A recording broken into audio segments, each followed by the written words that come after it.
बिस्मिल्लाहिर्रहमानिर्रहीम। तरह तरह की खबरें जो हैं वो बहुत अरसे से चली आ रही हैं, इस वक्त भी मौजूद हैं और पूरी दुनिया जो है यूँ लगता है कि जंग के एक जुनून के अंदर मुब्तला हो चुकी हुई है। ये जुनून यूँ तो 24 फरवरी को उस दिन से आ गया था जिस दिन यूक्रेन पर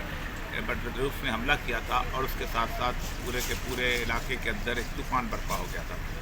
अगरचे कि 24 फरवरी से बहुत पहले ही अमेरिका ने रूस को ख़ास तौर पे बरांगेख्ता किया था और यूक्रेन को ख़ास तौर पे पेशकश की कि हम तुम्हें नेटो में शामिल कर लेंगे और अगर तुम नेटो में शामिल हो जाओगे तो फिर हमारा और तुम्हारा दिफा जो है मुश्तरक हो जाएगा। इस मुश्तरक दिफा का मतलब यह है कि यूक्रेन के ऊपर अमेरिका जो है या नेटो जो है वो अपने अड्डे बनाएगा और वो अड्डे जो हैं उन पर न्यूक्लियर वॉर हेड भी हो सकते हैं। इसका मतलब ये था कि रशिया जो है वो मुकम्मल तौर पर उनके न्यूक्लियर वॉर हेड के जद में आ जाता और एक न एक दिन उसका दिफा जो है कमज़ोर हो जाता। ये चीज़ अगर कभी अमेरिका के हुई होती तो अमेरिका में ज़ाहिर बात है फ़ौरन शोर मच जाता। 1960 में जो क्यूबा में मिसाइल फिट करने का बहुत बड़ा क्राइसिस हुआ था, जिसे मिज़ल क्राइसिस कहते हैं, जिसके दौरान जॉन एफ कैनेडी जो था पूरा एक रात पूरी रात जो था वो टेलीविज़न चैनल पे रहा था और जब तक रूस के मिसाइल वापस नहीं हुए थे वो वहाँ से टीवी से नहीं हटा था और उसने अपनी कौम को जंग के लिए तैयार किया था। लेकिन इस वक्त शायद लगता यह है कि जंग के लिए अमेरिका नहीं तैयार हो रहा। अमेरिका तो यूरोप के मुल्कों को कहता है तुम जंग करो, तुम रूस से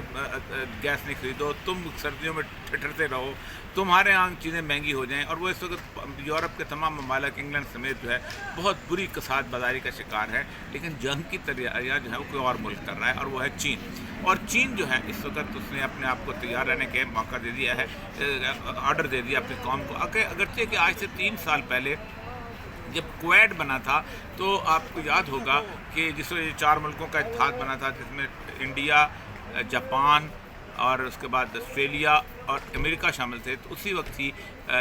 चीन ने अपने पूरे इलाके के अंदर वो जो मौजे तुम के लॉन्ग मार्च वाले तराने थे वो टीवी पे और रेडियो पे चलाने शुरू कर दिए थे और यूँ लगता था जैसे चीन में एक जंग की फ़िज़ा पैदा हो गई। इस जंग की फ़िज़ा के बाद उसके बाद हुआ ये था कि चीन और भारत की आपस में थोड़ी बहुत झड़पें भी हुई थी। भारत को अमेरिका ने उठाया कि तुम मज़ेदार बात है, हम तुम्हारे साथ इत्तेहादी बन चुके हैं और इतना शानदार हमने तुम्हें सपोर्ट किया है तो अब कुछ तुम करके दिखाओ। तो उन्होंने वो जो लद्दाख का इलाका है, मैकमोहन लाइन है, उसके ऊपर थोड़ा सा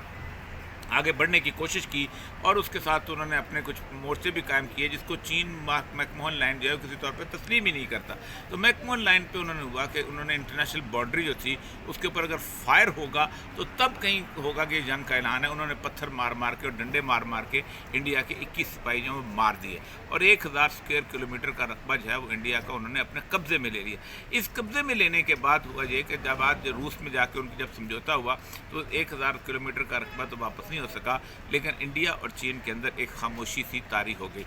लेकिन उसके बाद एक और मामला आया जिसके अंदर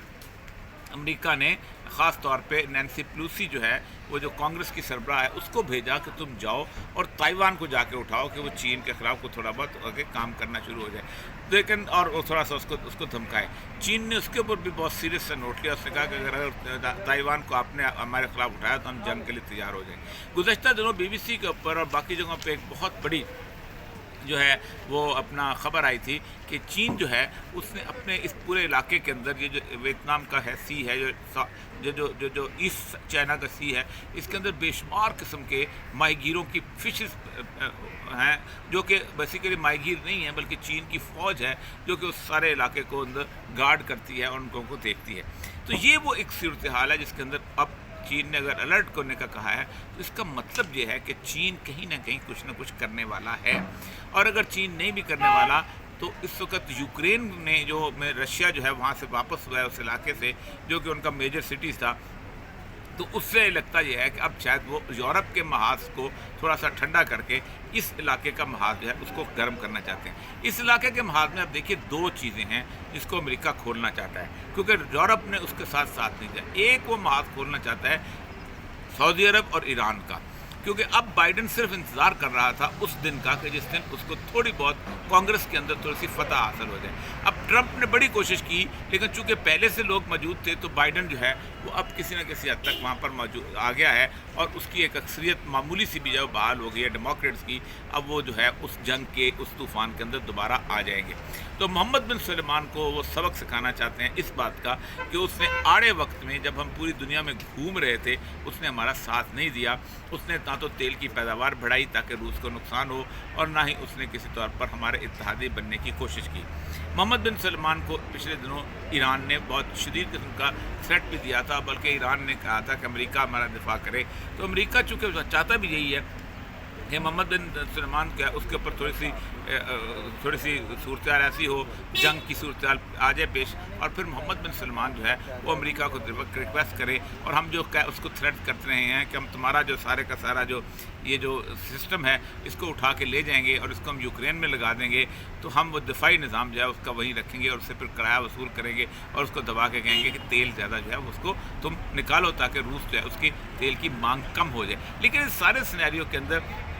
ایران کا کیا رول ہوگا؟ ایران اس وقت شام میں، عراق میں، اس کے بعد اپنا نیچے یمن کے اندر، بحرین کے اندر اپنی پراکسیز کے ساتھ جنگ کر رہا ہے۔ لیبنان کے اندر بھی صورتحال یہی ہے۔ اس وقت مضبوط ترین اتحاد جو ہے اپنے آپ کو طاقتور جو سمجھتے ہیں وہ اسرائیل اور UAE کا، یعنی متحدہ عرب امارات کا اتحاد ہے۔ محمد بن سلمان آنا چاہتا تھا، الجزائر کی کانفرنس میں جانا چاہتا تھا، وہیں نہیں جا سکا۔ پچھلے دنوں کافی پاکستان کے علاوہ باقی جگہوں پہ آنا چاہتا تھا، وہ نہیں آ سکا کیونکہ اس کو سیریس قسم کی اس کو تھریٹس ہے سیکورٹی کا۔ دو طریقے سے اس کے خلاف کام ہو رہا ہے، ایک تو یہ ہے کہ اس کی جو بادشاہت ہے اس کے خلاف انٹرنل ایک قسم کی فائٹ کی جائے، اور وہ شاہی خاندان کے اندر جو 3 مختلف گروہ ہیں ان کو آپس میں لڑایا جائے، اور سید الانبیاء صلی اللہ علیہ وآلہ وسلم کی جو بنیادی حدیث میں یہی ہے کہ آپ صلی اللہ علیہ وآلہ وسلم نے کہا تھا کہ جو بڑی جنگ شروع ہوگی وہ بنیادی طور پر اس وقت شروع ہوگی کہ اس وقت ایک بادشاہ کے مرنے کے اوپر اختلاف شروع ہوگا، اور پھر وہ مینا میں خون رنگین ہو جائے گا اور سرزمین رنگین اور قتل عام ہوگا۔ لیکن یہاں پر بھی اگر آئیں تو وہ حدیث مجھے بہت قریب نظر آ رہی ہے کہ جس میں چین اور بھارت جو ہے اس کی آپس میں لڑائی ہوگی۔ لیکن اس سے پہلے جو میں بار بار کہہ رہا ہوں، اب بھی کہہ رہا ہوں کہ چین اس سے پہلے کہ ہندوستان پہ حملہ کرے،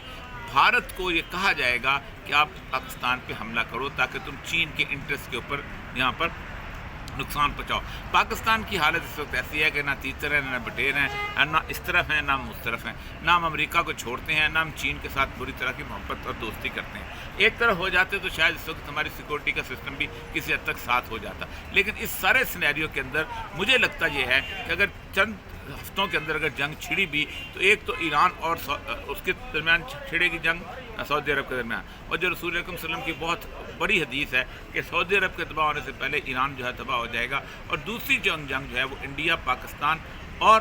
چین اور انڈیا کی جنگ چھڑے گی، اور یہ جنگ کے اندر وہ جو مشہور حدیث میں بار بار کہتا ہوں کہ خراب السند من الہند و خراب الہند من السین، ہند اور سندھ جو ہے اس کو ہند کی طرف سے تباہی آئے گی اور ہند کو چین کی طرف تباہی آئے گی۔ غرض ہم اس وقت وار ہسٹیریا کے اندر داخل ہو چکے ہوئے ہیں۔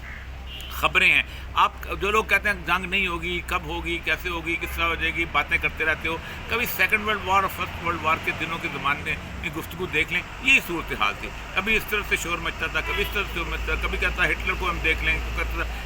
اس کو دیکھ لیں گے، ہم نازی کو دیکھ لیں گے، اٹلی کے اس کو میسولینی کو دیکھ لیں گے، چرچل کو دیکھ لیں گے، لیکن ایک دن ایسا ہوا کہ اچانک پھر بم چل پڑے۔ یہاں تو صرف بٹن دبانے کی بات ہے، ایک بٹن دبنا ہے اور مسئلہ جو ہے وہ آگ لگ جانی ہے۔ یوکرین کے بارے میں کسی نے سوچا تھا کہ روس ایک دم حملہ کر دے گا؟ حملہ ہو گیا۔ یہی حالت چین کی ہے، اور کسی بھی دن ایک دن کوئی طوفان آ جانا ہے، اور یہی پاکستان کی حالت ہے۔ اللہ تعالیٰ ہمیں اس ساری صورتحال کے اندر صحیح حق پر رہنے کی اور حق کا ساتھ دینے کی توفیق عطا فرمائے۔ وآخر دعوانا الحمدللہ رب العالمین۔